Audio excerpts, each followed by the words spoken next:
Hello friends, welcome to Indian study पर आपका स्वागत है। दोस्तों, आज की इस वीडियो में यूपीएसआई के 23 नवंबर की फर्स्ट, सेकंड और थर्ड शिफ्ट में जो क्वेश्चंस पूछे गए हैं, तो कुछ क्वेश्चंस लेकर के आया हूं।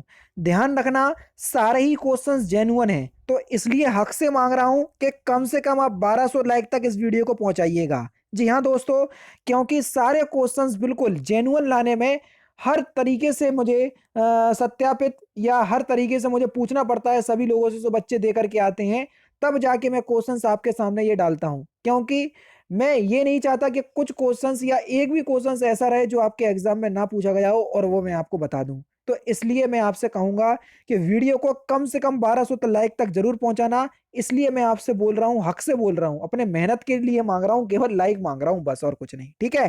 क्वेश्चंस पूछा गया था। हाँ, क्वेश्चंस फर्स्ट, सेकंड और थर्ड शिफ्ट के इसमें मिक्स हैं। तो ये नहीं सोचना कि मेरी शिफ्ट में ये नहीं आया था। अगर आपकी शिफ्ट में नहीं आया होगा तो किसी दूसरे की शिफ्ट में आया होगा। जिसके भी शिफ्ट में क्वेश्चंस आए थे तो मुझे कमेंट बॉक्स में बताइएगा, ताकि और बच्चों को विश्वास हो सके। दाद किसके कारण होता है? तो ये साइंस का क्वेश्चन था, कवक के कारण होता है। ठीक है। तीसरा विश्व हिंदी सम्मेलन आपसे पूछ लिया था, दोपहर वाली शिफ्ट में भी पूछा था, सुबह वाली शिफ्ट में भी पूछा था। तीसरा विश्व हिंदी सम्मेलन मॉरिशस में हुआ था 1983 में। कोई बच्चा कह रहा है कि सर आज डेट पूछ ली कि कब हुआ था, तो 1983 में। तो मैंने जो वीडियो प्रोवाइड करवाई उसमें एक बार डेट भी देख लेना आप लोग। ठीक है।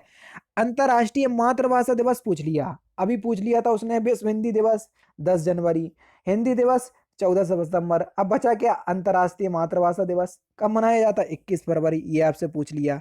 फिर हिंदी भाषा का प्रचार प्रसार के लिए कौन सा अनुच्छेद है? अनुच्छेद 351। ये क्वेश्चंस काफी अच्छा था, कई बच्चे नहीं लगा पाए होंगे इसको। पुरातन में उपसर्ग आपसे पूछा था, जो कि पूरा उपसर्ग होता है। ठीक है, तो ये क्वेश्चंस आपसे पूछा था। नेक्स्ट क्वेश्चंस स्टार्ट करने से पहले मैं आपको बताऊं, दोस्तों, अगर आप उत्तर प्रदेश के किसी भी एग्जाम की तैयारी कर रहे हैं तो अनअकैडमी आप लोगों के लिए लगातार कोर्स चलाती रहती है। आप सभी लोग जानते हैं लेखपाल की वैकेंसी बहुत जल्दी आने वाली है, तो अनअकैडमी पर आपको लेखपाल का भी बैच देखने को मिल जाएगा। यूपी पुलिस कांस्टेबल की वैकेंसी आने वाली है, तो अनअकैडमी पर आपको यूपी पुलिस कांस्टेबल का भी बैच 29 नवंबर से जो स्टार्ट हो रहा है वो देखने को मिल जाएगा। पीईटी की तो हर 6 महीने में होना है, 2022 में होना है, इसका भी कोर्स देखने को मिल जाएगा। या उत्तर प्रदेश के अंदर जितने भी आगामी एग्जाम है सभी के कोर्स आपको देखने को मिल जाएंगे।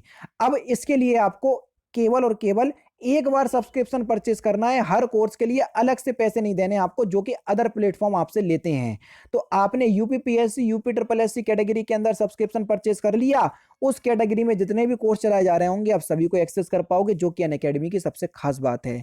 देख लीजिए, ये आपका यूपी पुलिस कांस्टेबल का बीर complete batch for UP police constable 29 नवंबर से स्टार्ट हो रहा है। इसमें भी आप क्या कर सकते हैं? एनरोल कर सकते हैं। लेखपाल का भी बैच देख सकते हैं, पीईटी का भी बैच देख सकते हैं। आगामी जितनी भी वैकेंसियां सभी का बैच में आप एनरोल कर पाओगे। सब्सक्रिप्शन आपको एक बार परचेज करना है।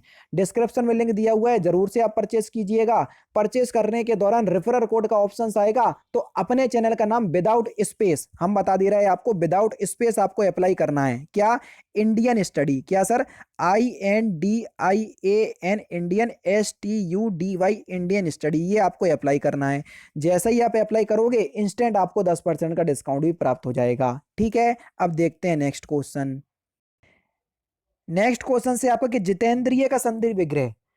एक बच्चे ने मुझे कॉल करके बताया कि ये सर ये क्वेश्चंस पूछा गया था। आप लोग बताना, क्योंकि दूसरे बच्चे ने मना कर दिया कि सर ये क्वेश्चंस नहीं आया था, मुझे जहां तक याद आ रहा है। तो आप लोग बताना कि आया था कि नहीं आया था। फिलहाल तो गुण संधि होगी, जित प्लस इंद्रिय, इसका संधि विच्छेद होगा। ये डाउट में है, कमेंट बॉक्स में बताना कि पूछा था कि नहीं। मतदाता में समास, मत का दाता तो तत्पुरुष समास होगा। 8वीं अनुसूची में कौन सी भाषा नहीं है? लगातार रिपीट हो रहा है ये क्वेश्चंस। भोजपुरी ही ऑप्शंस में था। मैं पिछली 2 वीडियो में बताता हुआ आया कि इसमें भोजपुरी ही ऑप्शंस में होगा, और यही वो ऑप्शंस में मिला, तो वही आपका सही आंसर होगा। धर्मनिरपेक्ष शब्द कब जोड़ा गया संविधान की प्रस्तावना में? 42वें संविधान संशोधन के द्वारा 1976 में। 2011 की जनगणना के अनुसार भारत की साक्षरता दर, तो ये 74.04% थी, तो लगभग 74 ऑप्शंस में था, बच्चे ने बताया, तो वही सही है। कौन से समास का पूर्व यानी कि पहला पद प्रधान होता है? तो अव्ययीभाव समास होता है।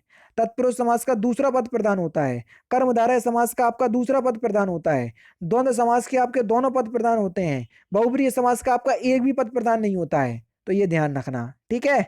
छठवीं अनुसूची, 6वीं अनुसूची से आपसे पूछा था, तो 6वीं अनुसूची में असम, त्रिपुरा, मेघालय, मिजोरम में अनुसूचित जनजाति के क्षेत्र का वर्णन दिया है, तो ये क्वेश्चन पूछा था। अनुच्छेद 44 से क्वेश्चन आया था समान नागरिक संहिता, ठीक है, ये क्वेश्चन आपसे देखने को मिला था।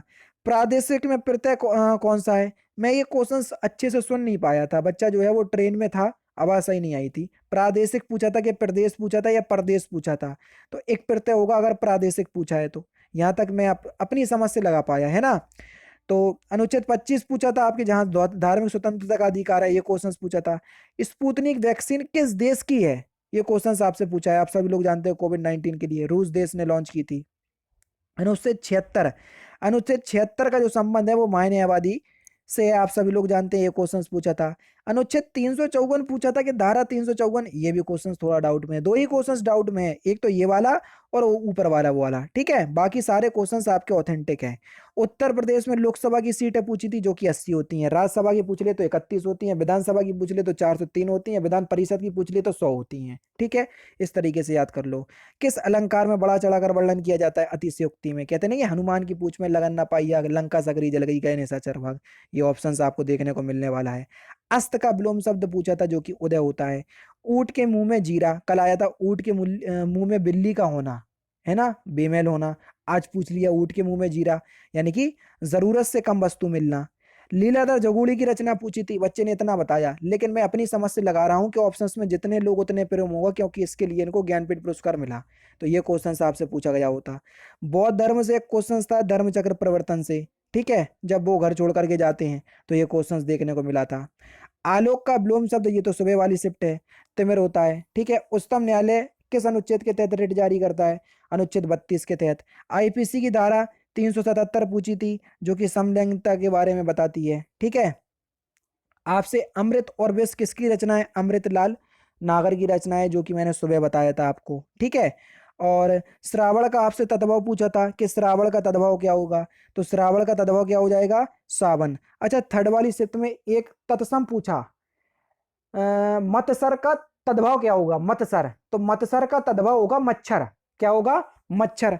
ये क्वेश्चंस आज की शिफ्ट में, थर्ड वाली शिफ्ट में देखने को मिला। अनुच्छेद 112 से क्वेश्चंस था जो कि वार्षिक वित्तीय विवरण यानी कि बजट से संबंधित है, तो यहां से क्वेश्चंस देखने को मिला था।